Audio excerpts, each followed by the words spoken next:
ಪ್ರಪ್ರಥಮವಾಗಿ ನಮ್ಮ ಒಂದು ಟ್ಯಾಗ್ ಲೈನ್ ಏನು ಹೇಳುವುದಂದ್ರೆ, ಇದು ಸಂಕಷ್ಟದ ಸೂಚನೆ ಅಲ್ಲ, ಜವಾಬ್ದಾರಿಯುತ ನಾಯಕತ್ವದ ಸಂಕೇತ ಅಂತ ನಾವು ಹೇಳಿ ಬಯಸ್ತೇವೆ. ಭಾರತ ಇಂದು ಸವಾಲುಗಳನ್ನು ಮಾತ್ರ ಎದುರಿಸ್ತಾ ಇಲ್ಲ, ಅದನ್ನು ಅವಕಾಶಗಳನ್ನಾಗಿ ಕೂಡ ಪರಿವರ್ತನೆ ಮಾಡ್ತಾ ಇದೆ. ಕೋವಿಡ್ ಸಂದರ್ಭದಲ್ಲಿ ಕೂಡ ನಾವು ನೋಡಿರಬಹುದು, ನಾವು ಕೋವಿಡ್ ಲಸಿಕೆ ಉತ್ಪಾದನೆ ಮಾಡಿ ನಮ್ಮ ಜನರಿಗೆಲ್ಲ ಹಂಚಿದ್ದಲ್ಲದೆ ಅನೇಕ 100ಕ್ಕಿಂತ ಹೆಚ್ಚು ದೇಶಕ್ಕೆ ನಾವು ಕೆಲವರಿಗೆ ಫ್ರೀ ಕೊಟ್ಟಿದ್ದೇವೆ, ಕೆಲವರಿಗೆ ಕೊಟ್ಟಿದ್ದೇವೆ. ಇದಕ್ಕೆ ಕಾರಣ ಏನಂತ ಹೇಳಿದ್ರೆ, ನಮ್ಮ ದೇಶದಲ್ಲಿ ಒಟ್ಟು ಆಮದು ಬಿಲ್ $775 ಬಿಲಿಯನ್ ವರ್ಷಕ್ಕೆ.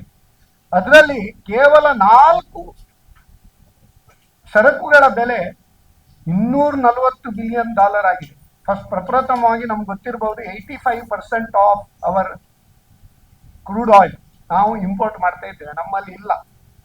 85%, ಅದು $135 ಬಿಲಿಯನ್.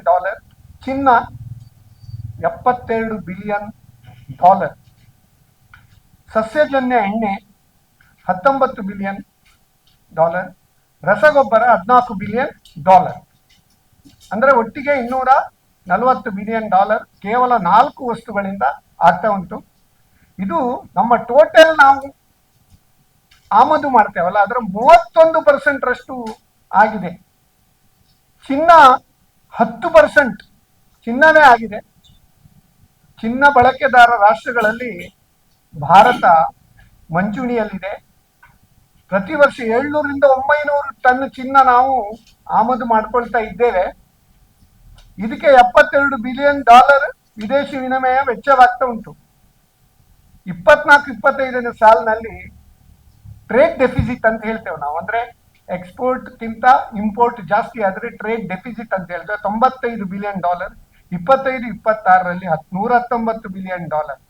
ಉದ್ದೇಶ ಏನಂದ್ರೆ ಯಾರಿಗೂ ಡಿಸ್ಕರೇಜ್ ಮಾಡುವಂತದ್ದಲ್ಲ. ಇದರ ಉದ್ದೇಶ ಏನಂತ ಹೇಳಿದ್ರೆ, ಆದಷ್ಟು ನಾವು ವಿದೇಶಿ ವಿನಿಮಯವನ್ನು ಜಾಸ್ತಿ ಇಟ್ಕೊಳ್ಳುವ. ಈಗ ನಮ್ಮದು $700 ಬಿಲಿಯನ್ ವಿದೇಶಿ ವಿನಿಮಯ ನಮ್ಮ ದೇಶದಲ್ಲಿ ಉಂಟು. ಅದು 11 ತಿಂಗಳಿಗೆ ಆಗುವಷ್ಟು ಆಮದು ಮಾಡಲಿಕ್ಕೆ ಸಾಕಾಗ್ತದೆ.